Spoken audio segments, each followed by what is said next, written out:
I mean, when we need to fight, we fight for ourselves or for those we love or for our art.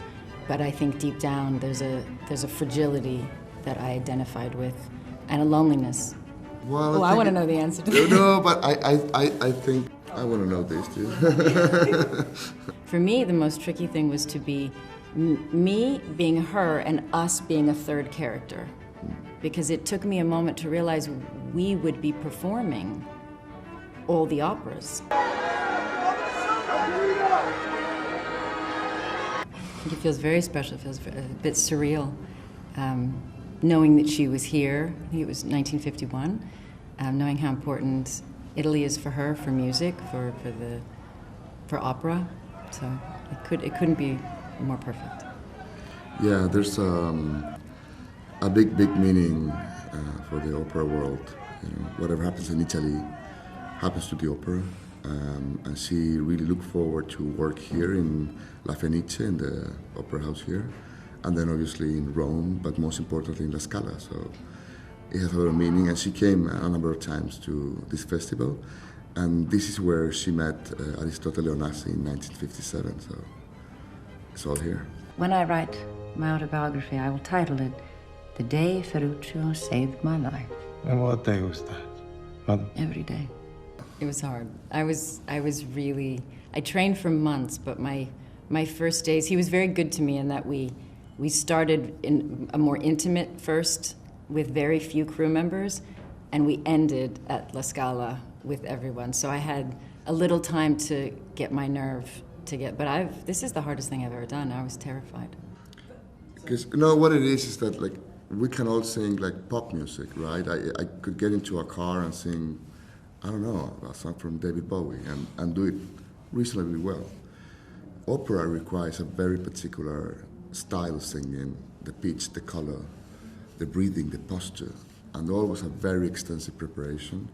And it was the only way to do it. And we recorded Angie's voice, and we mix it with Maria on different levels. Sometimes it's a tiny bit of Angie and Moses, Maria, and then sometimes it's more, but it's always there. We needed to do that because it's the only way that she could properly prepare the character, play it right, and then create the right illusion.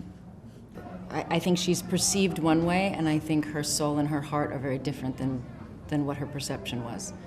And I think that's where I maybe connected to her the most. We're actually more fragile. I mean, when we need to fight, we fight for ourselves or for those we love or for our art. But I think deep down there's a fragility that I identified with and a loneliness. Do you think it's harder or easier sort of now? I don't know. I mean, I didn't live then. I guess hard in different ways, easy in different ways. I think what might be fascinating to people is to realize what was still happening then, what you can't imagine was actually happening. The different things she went through, or the lies about her, the attacks on her that I think we sometimes think of as modern. But all of it was there and present. She was celebrated as one of the most wonderful artists, and she also had food thrown at her and insulted and lied about. So I don't know. She must have felt very alone. And Pablo, was there a moment in the process where you were like, I made the right choice, I can just see Maria here? Was it a slow process, or was there a moment that kind of everything clicked for you and you were like, okay, this is going to work? Well, I want to know the answer to that. No, but I think it's, of course, it's a slow process. The preparation was very relevant. I think Angie got the character very quickly in terms of what I was looking for. But then, very early on the shoot, I felt, being behind the camera, that she had captured that presence, that sort of, internal mystery that requires to play someone like her. I think Maria Callas is someone that captivated people not only by singing, but hiding things.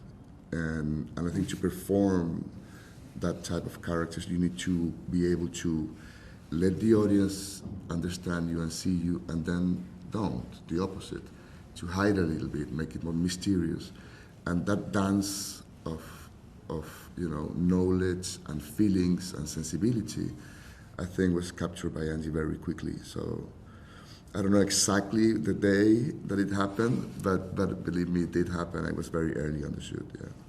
I guess the same for you in a way. Like, can you sort of remember when was it a particular scene or something when you really felt encompassed in her and you really like felt comfortable and happy?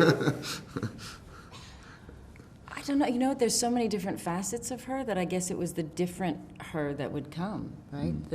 When I started to feel her, what I think I connected first, because there's such a myth about her and there's so many images of her, when I put her big glasses on and her Greek hair, and I sat in my little robe as an older lady, I felt a her that felt like the private her that the world didn't know, and I connected to her first, and kind of loved her, and then I think I had to figure out how to.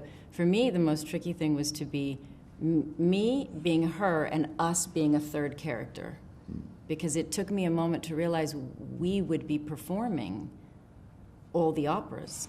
So, and she was a great actress, so there was these. So I think it was when somehow we were side by side performing a third thing. I felt her as an artist. I felt her as an actress. I would watch her choices as an artist. I would watch how she held herself, and I felt like she was teaching me how to perform. So there was the private her, and then there was and nobody can teach you better than her. She actually taught classes, so I had the great fortune of having audio of her explaining what you need to do to sing. So my best teacher was Juilliard, Maria. right? Yeah. Yeah. What it is also, I think, is interesting because one thing obviously is the Maria, the performer, the Callas, but then there's the Maria in the domestic life, and this movie takes place mostly, or a lot of it, is inside of her apartment, and I think that's where you really capture someone, when she's alone, when she's talking to her team, her people, and that's something there that is very intriguing and beautiful. Book me a table at a cafe where the waiters know who I am. I'm in the mood for adulation. Would you say it's the most personal of the three that you've done, the three women that you've studied, or how does for you does this one kind of fit into the three studies of three very interesting women? Yeah, it's interesting because the other two characters required a very extensive research for me, and obviously I was very interested on them. But Maria Callas, it's part of my education, of my formation, thanks to my family, my mother. So I grew up listening to her and then interested on her life. So it's part of my bloodstream, of my imagination, my, desire for creativity, for aiming to any form of perfection. So yeah, it's different. It's the story of an artist, a vulnerable artist, and I was always intrigued by her life. So yeah, I could say that it's probably the most personal of the three of them, for sure. And what will you keep? What of Maria will stay in your heart moving on from this film? I felt such a privilege to feel like I got to know this woman and got to be inside her skin a moment. I really care for her deeply. So I think I'll carry that like a friend, like someone when I hear her, or when I hear someone talk kindly about her or positively about her great music, I feel happy that she's appreciated because I have a very warm connection to her. So I don't know, I've learned a lot, more than I could probably explain, and she meant more to me and means more to me than I could probably explain.